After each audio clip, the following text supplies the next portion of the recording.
Hey, what's up, everybody? Out here in Atlanta, walking on the Beltline, asking myself, am I shy? In real life, no, I'm not shy, but this is my first YouTube video. Been wanting to do it for, I was gonna say months, but honestly for years. But I had to sit down a couple weeks ago and kind of analyze why I have not or had not done that yet.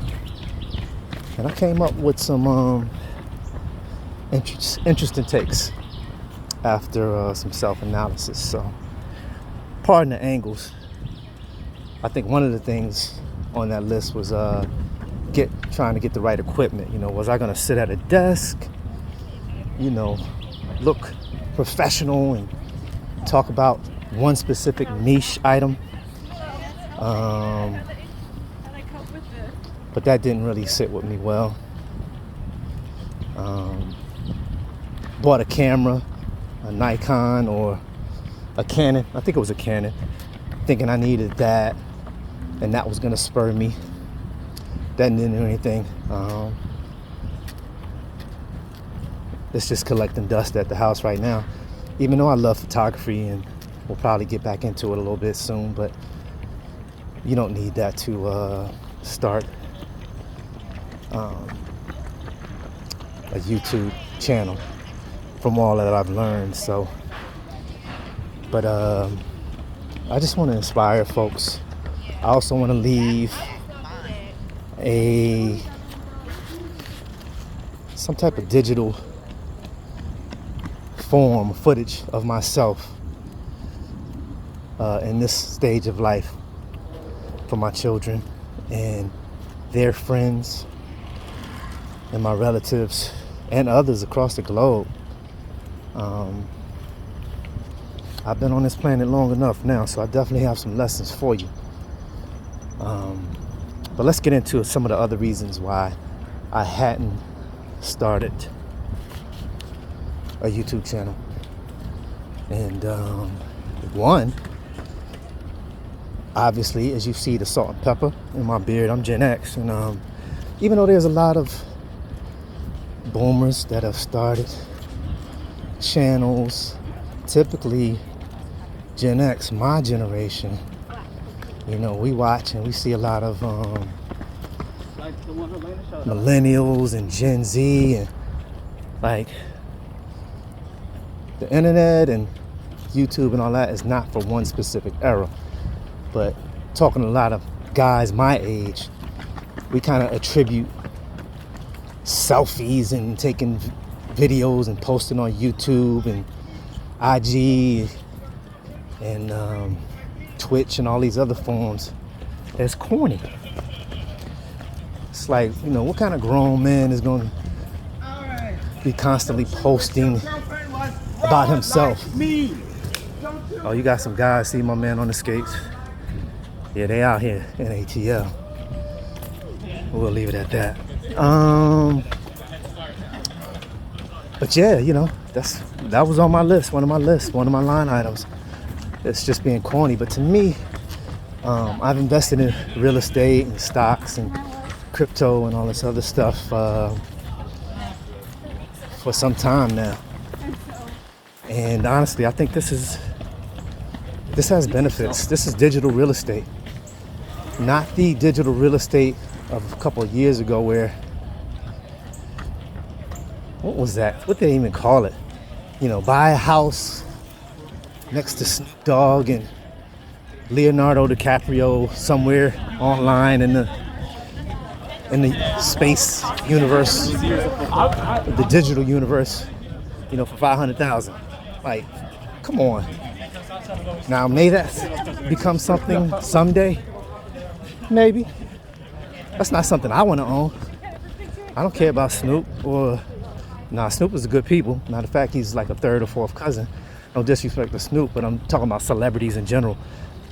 Why would I want to pay $600, $500 for a digital piece of real estate?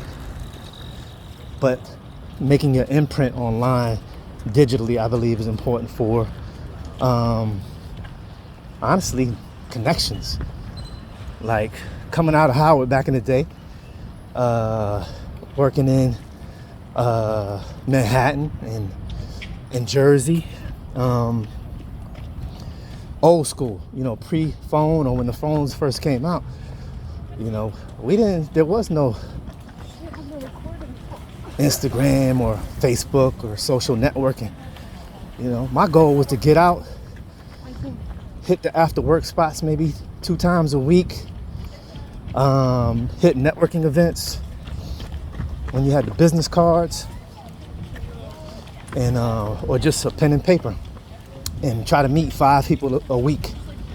I had a goal, and then maybe one person out of that 5, or one person out of that 20 that you meet that month, you form a bond with, and you could maybe a friendship, really business. So YouTube is crazy.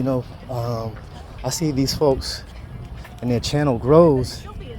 You'll have a 15-year-old in Germany that might be working on a certain project or something, and they may be inspired by your post, or someone in Nigeria or London.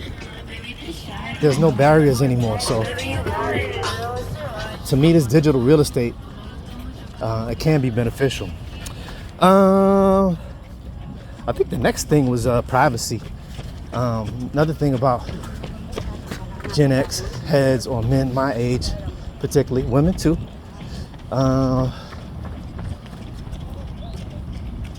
you don't want to be putting all your business out to the world. So you have to be very careful of that. Unfortunately, there's some very nefarious folks out here. So that's a consideration. That was also a consideration of mine, but hey, you just got to be built for it, I guess, at the end of the day. Another thing on my list was consistency. I didn't want to start anything I couldn't finish. I finished everything. Some things don't need to be finished, though, as I got older in life. Some things you got to let go. Particularly one thing that's just kind of quirky, but like say you're watching you just started a series on Netflix or some other network, and by the second or third show you're like, oh no, I can't even do it. So some things don't need to be finished per se, but I'm talking about more so along the lines of things involving your family, your children, things at your job, your investments. Those require consistency and follow-up. But I didn't want to just do 2 or 3 YouTube posts and then just end it. And then, so if I do post this, and I'm still, while I'm walking on the belt line right now, still trying to decide, but once I do post this, if I do, I got to stay consistent with it. I got to give you something, because somebody somewhere is going to benefit from something you say. I gain benefits from watching YouTube channels of all different ages and races, and to me it's just a beautiful thing. It's like before the internet back in the day, you read books or you traveled to grow yourself as an individual. But now, you can watch videos and listen to audio books, and you could have done that back in the day, but there's just so many other options that so many other ways you can learn these days. I got on my Eric Roberson beautifully all over the place hat. Go online, reach out to Arrow 44 on Instagram. Get yourself a hat, cop the new album. I think he mentioned when he was in town last week at City Winery, did a couple shows, beautiful show. That he's just selling the album on vinyl right now for the first 6 months. And then I think he's gonna go digital. But Eric is another Howard University Bison, also another Jersey head, Rahway. Good people. Always want to shout them out. Another reason I had on here was why I had not started a YouTube channel, and I've been telling a couple of folks here and there that I was about to do it for a couple of years now. And a couple of them called me out already too, like, yo, what's up? What you doing? What's the problem? What's the holdup? So, shout out to Chanel. She's starting to blow up on IG, or been blown up. So, getting ready to get married and all that. I think it's Madam President. I don't have the thing in front of me right now. But another reason was I didn't want to get labeled as a YouTuber. And I think that goes back to many men my age. It kind of ties into one of the other ones, you know, thinking this is kind of corny. So I'm not going to elaborate on that one anymore. I think I beat that to a dead horse. Another one I had on here, kind of touched on that already. Didn't understand the power of it. And trust me, billions are being made on YouTube. They're getting a nice cut too, it seems, when you talk to people or look at their breakdown, but it is what it is. Another reason on here. And I got my notes here while I'm walking. Post-it notes. Is my big mouth. So I'm an only child, Sagittarius, you know.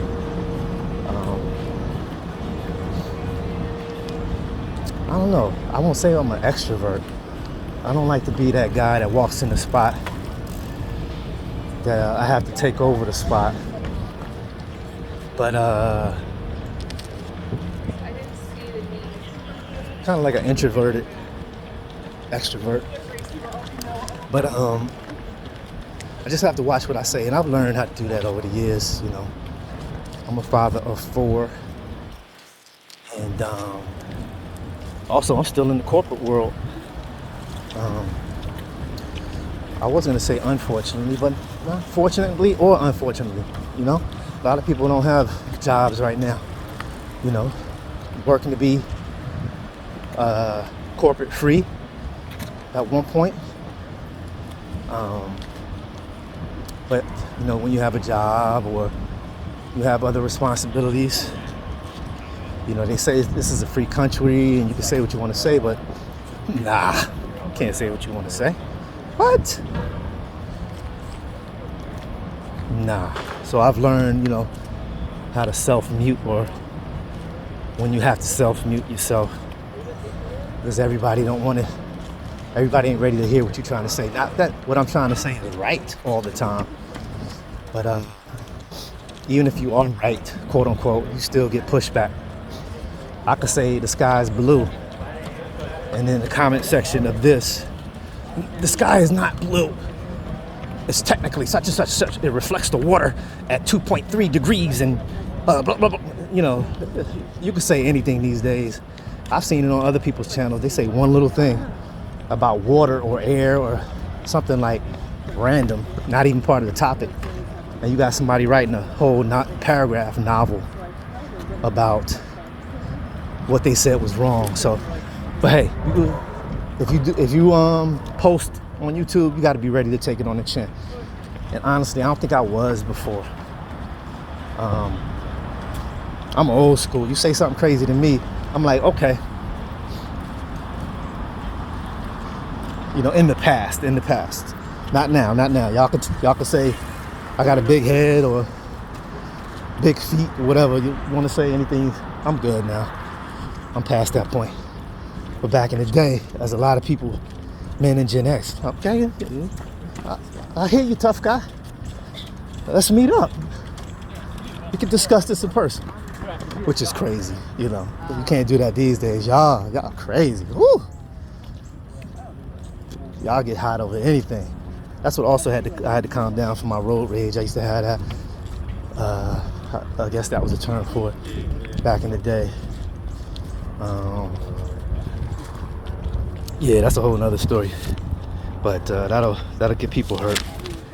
What else I had on here before I get off? Oh yeah, another big one. I was worried about what others thought. So everybody knows that. You know, we are kind of, whether you say it or not, you're concerned about your public perception. And then you have perception from your friends and family, and then you have perception of yourself. But again, I don't care no more. Perceive how you want to perceive. This is a few days after D'Angelo just passed. Pancreatic cancer. I got to talk about health. I got to talk about investments. I got to talk about traveling. I got to talk about spirituality. I got to talk about a bunch of different things. I'm not just going to get off this planet and you guys aren't going to know, or my children aren't going to know how I feel about certain things. My wife just converted some old VHS tapes to digital format the other day, and it was my son, one of my son's first 1-year-old birthday back in Jersey. And man, I almost cried looking at that. Like, it's just so valuable to see that and to have that. So I think we've got about maybe 10 other VHS. We used to have the camcorder back in the day, so we had to get those converted as well. But that's like 20-something years ago. I don't think we've taken a video of, other than shorts, you know, with the phones and stuff. But we don't have those moments anymore. So again, back to my original point about this item. I don't care how y'all perceive me. Do what you got to do. Good luck with that. Another one I had on here is. Or unless you want to create other Excuse me, one. I'm walking through a little crowd there. I turned it off. I think I was kind of scared of blowing up. Like, why would you be concerned about that, KB? You ain't gonna blow up. Man, you old. Ain't nobody watching you. Well, that's cool. This is back to Eric, his first album solo, when he was, you know, doing his own thing. It's called the Esoteric Movement. So I kind of look at this as, my YouTube channel is very esoteric. You know, if I get 100 views, I'm good. If it's the same 100 views each time, if it's 50 views, if it's 1,000 views, I'm good. But I did have some fear about, you know, what if it blows up? Kwame Brown, you know, he blew up off a couple of his things, and he's been doing well since. Shout out to all the Browns: Kwame Brown, Chris Brown, James Brown. Talented. And as my boy Russ says, yeah, y'all Browns are crazy. So there is some truth to that too. But honestly, now, if it does blow up, I think I can handle it now. I'm at that point. But I doubt it will. We'll see. I don't even know if I want it to blow up. Like I said, let's keep it esoteric. This is just us. I'm not for everybody. I don't want to be for everybody. I don't want to be walking down the street where people be like, oh, you're such and such. Let me take a selfie, let me picture. I really don't like people who don't know me to think they know me. I think that's weird, but we'll see if it gets to that point. I doubt it. What else I had on here before I wrap this up? 1, 2, 3. Oh, I think the one I had down here at the bottom, and I labeled it as a bonus item. As I walk on the Beltline this beautiful Saturday morning, is I didn't want to make a fool of myself either. So I think a lot of men in my age group, probably another part of the reason we don't post much or do it. I mean Gen X, because again, I said the baby boomers, the older heads, they've been getting on here. They're getting busy.